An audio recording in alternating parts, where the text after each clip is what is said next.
Hey, welcome back, Project Bumble Jeepers. Okay, just a shadow. Um, Man, it's been a while. Got all the way up to 108 subscribers, then I lost two, and I figured it's better get something out. See what's on the lift. That's the Bumble Jeep. So, gonna try and get you caught up here. Um, let's see. You might notice the taco's not in the corner back there anymore. Um, that's done, all back together, running, not without some minor issues. Um, I think I'm going to go sit down uh, for at least part of the catch up. So, anyhow, taco passed inspection. Chris is happy. I'm happy. We had to put an alternator in it. We had some minor things to troubleshoot. There was a couple wires that weren't. We had a bunch of lights on the dash, ABS and brake light and check engine light, a bunch of other stuff. Turns out it was the alternator that was throwing the check engine light. Had a bunch of wires that weren't connected. Um, Sorry, we got our paint computer running there in the background. So, uh, anyhow, Taco's going. He's been driving the wheels off of it, and he's super happy with it. Um, Use it to tow. He buys and sells a lot of stuff on Facebook Marketplace, so he has to go pick stuff up. He has a trailer now that he can tow behind that. Has access to a trailer. It's not his. Um, so he's really happy with it. It's been running good for him. He's got it. It's all legal.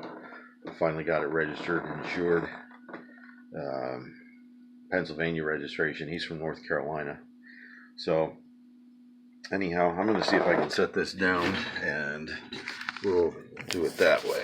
Oh, don't mind me. Hey, look at that. There's, don't like that.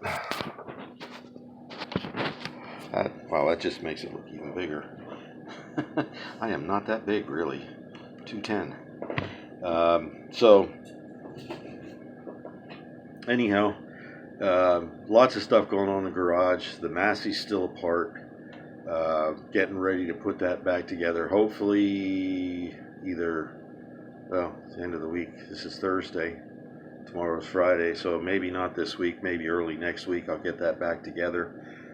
Couldn't get the one part for it, had to repair one of the other parts. I don't think I mentioned that in the last video, but if I did, sorry. Um, got a lot of the school vehicles in and out of the shop. Been having some issues. Some of them my fault, some of them Rock Auto's fault. Um, but it's not that hard to deal with. And none of the cars that working on have been, dire and urgent that they need to be repaired right away. So, got the Ford Transit van done. Oh, they have a vehicle that was donated. Well, most of the vehicles here were donated. It's a 04-ish Honda Odyssey van.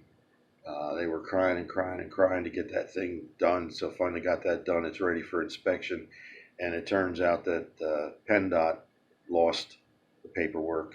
Somehow or other, the registration change didn't go through, so until that goes through, I can't seem to get anybody on the ball on that to get that taken care of. One guy thinks the other guy's doing it, and he thinks that one guy's doing it, so, it's like crazy, typical stuff. So it's sitting there. I even did some quick and dirty body work on it. Had a hole in the left rear quarter panel, right by the wheel arch. So I got that fixed. It was a quick and dirty. I went over and bought some spray paint. It's not clear coated or anything, but from a distance you can't tell. From 20 feet, it looks okay. They just needed the whole patch for inspection. I decided to take it a little bit further, so it looks halfway decent. So lots of stuff going in and out of the garage, customer vehicles, whatnot. Lots of school vehicles going in and out. no major, no major progress on the Bumble Jeep. I got it up on the lift today. Oh, did I mention it's inspected and legal again? So, made a trip up to see my daughter to Meadville. My daughter, my grandson, my son-in-law. My new grandson will be here. He's scheduled to arrive on October the 8th. He's arriving by C-section. My first grandson ended up being a C-section, and they didn't want to try natural this time, so they scheduled a C-section. He'll be here. That's Simon. Welcome, Simon. I don't know if you guys will see this before.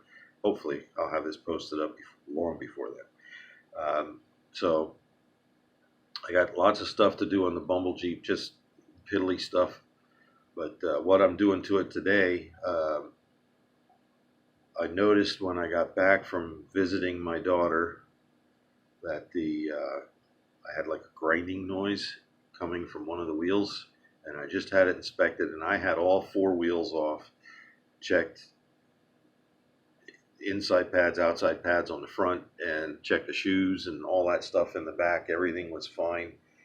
For a brief moment, I thought, well, maybe the guy that did the inspection doesn't like the fact that he doesn't have to do a lot of work on the stuff that I inspect, and but that wasn't that at all. So it stuff like that runs through your head. You get something back from inspection, and the guy, you do all your prep work before it goes in, and all I have to do is check it and stick it. Personally, if I was doing inspections, I would appreciate that, but some guys not so much. Feels like you're taking food out of their mouth or money out of their pocket if they don't get to do any work on it. Whatever. But it turns out the adjuster cable, the cable for the adjuster thing, I'll show you in a bit, broke. So I got all the parts to repair that. I got one side done. I'm going to do the other side because it's all the same age stuff. So I'm going to put all new adjusters, springs and all that stuff. I'm going to put new on this side too. And some of that stuff, the adjuster cables and the brake adjusters themselves, there's left and right. So you got to watch that. I'm going to start walking around again. I can't sit still for too long. Anyhow, I got a steering box spacer to put in it, steel one. I went over and did some general stuff on it. Yesterday I had a backup light, one of the aftermarkets. I might as well just go show you. That's been loose, and I had put nut certs in all the rest of them. This was the last one that I didn't put the nut cert in, so I did that yesterday. So they're all nice and tight. I got regular backup lights aren't good enough for my old eyes anymore, so I put these things on. And now this one's been tight. This one has a nut cert in it. This one now has a nut cert in it, and it's like nice and tight. So the brake kits I got, they don't come all in one anymore. So I got spring kit. This side's done. I just got to do the other side. I might as well get these over here. And then this is what broke on the other side. Sorry. This cable broke, so that comes with the new adjuster and the arm, and believe it or not, it even comes with the plug so you can adjust the thing from the backside from the dust plate plug, which I don't think either one of these were in. No, this one's not in either.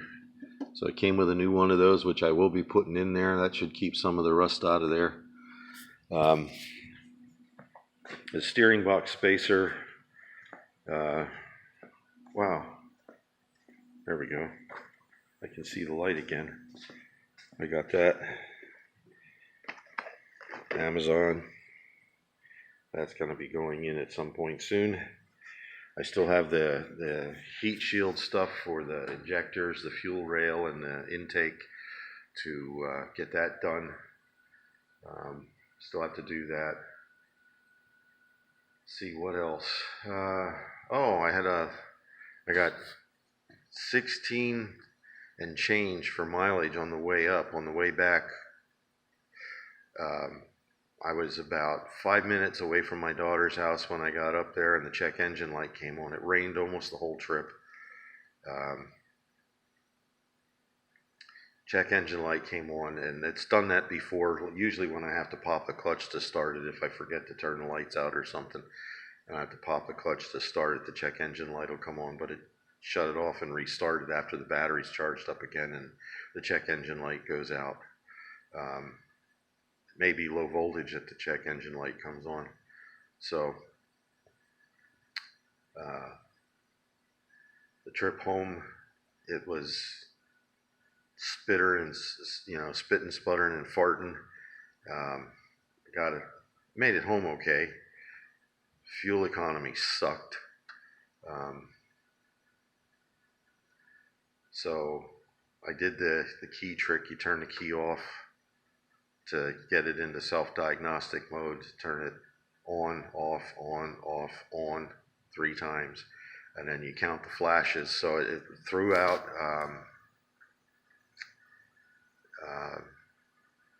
rich condition on upstream O2 sensor. Okay, it's 5. Rich condition on the upstream O2 sensor, which I disregarded, and the other one was the throttle position sensor, which is weird because I had replaced that not long ago. I replaced practically every sensor on this thing, trying to troubleshoot that.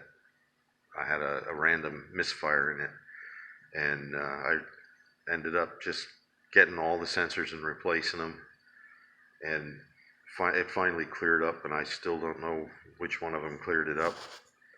But anyhow, I didn't go rock auto this time. I went over to Advance and picked one up, and it wasn't too bad. It was like $40. Put it in, and this thing is running great now.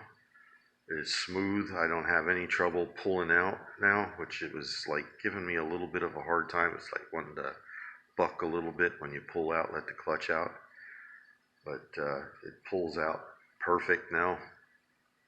It's running great. So I'm really happy because I have another trip upstate when for the arrival of my second grandson. So I'll be going up there just before he arrives, and spend a couple days up there with my daughter and son-in-law and my 2 grandsons now. So let's see. Let's see progress. Let's do a quick progress report on the other side. The construction is going. It's crazy. They just asked the foreman or supervisor for this construction job over here, this renovation job, when he felt that this was going to be done, and he told them maybe December. They weren't real happy with that. So they got the steel studs up. This is the last of the concrete pour in here. This is for a ramp, which we don't want here because they're going to be cutting this door opening wider. You can see here the mark. Well, they cut the wall already. They're going to open this up, and they want a ramp for taking equipment in and out. And the problem we have with it is they got to go through the shop, and they have a key for this side, so that just means random people from this side can come into the shop. And it's, we see it as a security issue. My idea, one of the reasons this job is dragging on, is the work they had to do in here. They had to cut the floor up because it wasn't level, and there was a bunch of us that knew the floor wasn't level, and I'm pretty sure we told them that the floor wasn't level, and so they ended up having to do bunch of demolition in here to get the floor level to the point where, you know, they could put their offices in. So this is the last of the concrete minus the ramp. And my idea was, if they knew the floor wasn't level from the get-go, part of the other demolition they had to do was they had to cut into the floor for all the plumbing and electrical. So they had to dig that out, put that in, and concrete that. My thinking was, if the floor isn't level, and you can see in here, let's go back in one more time, we got plenty of ceiling height in here for offices, whether they have 8 foot or 9 foot. This is 14 feet from the floor level here up to the bottom of the rafters. That's 12, 14 feet. Over here it's 14 for sure. So my thinking was, and this all came from the architectural firm, which I can't comprehend their thinking, but so my fix would have been to leave the floor alone, come in here, come up 12 inches, put a rim board in all the way around, and then structural lumber, engineered lumber, all the way across to build a level floor. And you put like supports down so it stays level. Engineered lumber is super strong stuff. That's all they use in California for a lot of their new home and commercial construction. So come up a foot off the concrete, then you can put all your mechanicals on top of the concrete, your plumbing, your electrical, whatever. You can do that on top of the concrete. You could even put a heated floor in there if you really wanted to. Underfloor heat, whatever you want to call it. Well, they could have run all the ducts through the bottom, but anyhow, that's for the floor situation. For the ramp situation, we'll take another little walk. I know it's just random stuff. I apologize. I haven't been on for a while and just want to get you guys caught up. So they have an area out here that's going to be like a conference room or a closet, who knows. So this is where this ends. So my thought was, when they build this wall in here to close this off, build a ramp, fold down ramp. They have a door right there where they can take stuff in and out, which is what they want to do. And we have a secure shop. The industry side has a secure, side. They don't have to worry about all of that. And they have a way of getting their big equipment, or their big, when I say equipment, they're talking about sound and media equipment. So nothing that isn't going to fit through a 3-foot door. They're making the ramp 5 foot. Not sure why. But that's my solution to their problems. But of course, that's all too late. Let me get this door. Should they ask me in the first place? And it's not.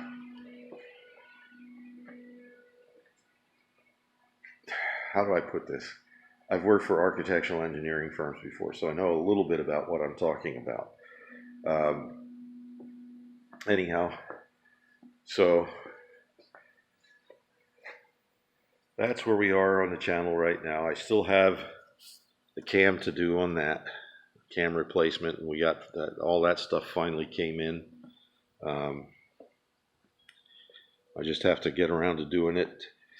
They wanted a brush hog on this tractor, but I'm fighting leaks on this thing.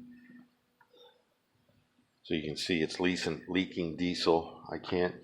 I've replaced all these banjo washers, all of those. This one's still leaking. This is still leaking. I don't think this is leaking. I have, you can see on the other side there, that milky substance on the floor. That's power steering fluid. That's leaking. The hydraulic fluid that operates the 3-point hitch, that's milky and leaking. I don't think it's leaking, but it's all milky, so it doesn't work very efficiently. Water and hydraulic oil or fluid doesn't make a very good combination. And then we have this little issue here. This is the power steering. Look at the play on that. Ain't that fun? And this is the play in the wheel. That's doing absolutely nothing with the wheel. So I'm trying to get that sorted out. So that's been my last month and a half or so. Um, oh, even more. There, I got those to fix. None of them work. This one runs, but nothing happens when it's running. This doesn't go around. The rest of them I got to get running, so I got to get parts for them. This is how they use equipment around here. So, still waiting for a battery for that John Deere mower back there. The other mower, they keep breaking it. They keep damaging the deck. They're knocking spindles out of the deck, knocking blades out of it. So it's frustrating, very frustrating to fix the same thing over and over and over again on the same piece of equipment. I guess your philosophy here is drive it like you stole it. They asked me to get 2 vehicles ready for school opening a couple of weeks ago, and it was just before I was going up to see my daughter, and I got both of them ready, took them out, test drove them, everything was fine. So when I came back, I called the principal of the school. I told him I was going to be out of town for 5-6 days. It turned out to be 6 days. I said, don't break anything. Don't break anything. I come back. I had 4 vehicles down.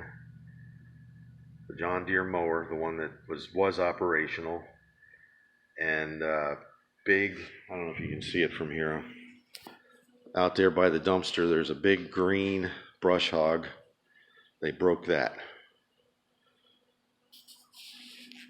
So that's what I come back to when I tell them don't break anything. 4 cars, a mower, and or 4 vehicles, a mower, and a brush hog. So 6 broken things when I got back. So I don't know, it's frustrating. Don't mind me, I'm complaining, I shouldn't. I do feel blessed that I still have something to keep me busy in my retirement, and I am getting compensated for it a little bit. So anyhow, I am going to be doing a toolbox update. As I said before, my name's Frank. I'm a toolaholic.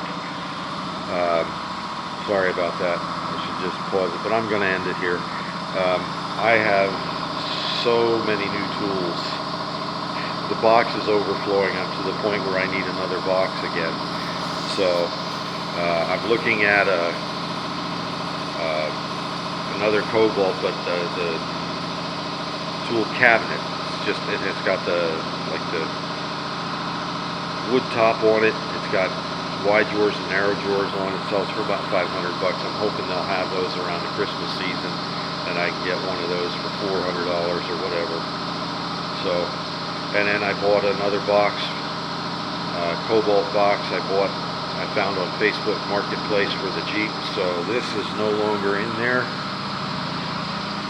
That plastic box there is no longer in there. Yeah, there we go. Yeah, right there. That's not in there anymore. And this new box I got, it's a bigger toolbox. It has the lift open lid, just like that upper section does. It's kind of like the upper section of that box, but a little bit smaller. Fits in the back of the Jeep nice. The lid opens up all the way. It's got 5 drawers, so there's plenty of room in there for my tools. I did do a thing a while back where I filled my shopping cart with all of the cordless Cobalt tools that I have. And I think I might have forgot 1 or 2 things. And between the tools and the batteries, I got at least $2,500 worth of cordless Cobalt tools. I'm out of my mind. But I keep telling my grandson, you're going to get a great inheritance. So I'm trying to interest him in fixing things. He's into 4-wheelers. He likes those. So hopefully, he'll be interested in doing mechanical stuff. There's a lot of money in it if you know what you're doing. So anyhow, it's going to be a soon upcoming video. I'm going to drag all of the new stuff out of my box and set it up and just go through it, and don't expect links. A lot of it came from Amazon. Some of it came from Cobalt. Um, Probably going to be getting the compact half-inch impact from Cobalt, a second one to keep in the Jeep, so I have something when I'm on the road. And yeah, so hopefully that gets you all caught up. Sorry this drug on so long. I was trying to keep this like under, like around 15 minutes, but I overshot that by 10 and change. So anyhow, thanks for sticking with me. If you haven't subscribed yet, please do. I'm going to try and be more consistent with my uploads. I know I say that a lot. I really am going to try and do better with that. It's just difficult right now with all the people in here, in and out all day long and everything else. It's hard to record. I'm not one of those YouTubers that's got like 1 million subscribers and you know, been spending hours and hours and hours, half their life in front of the camera. That's not me. I don't think that'll ever be me. I just do this because it's fun. I like to talk, I like to share what I do. So anyhow, like I said, if you haven't subscribed yet, please do. Give me a thumbs up if you liked it. If there's any questions you have, feel free, leave a comment. And that's it for this one. See you in the next one, or you'll see me in the next one. Take care. God bless. Be kind to one another.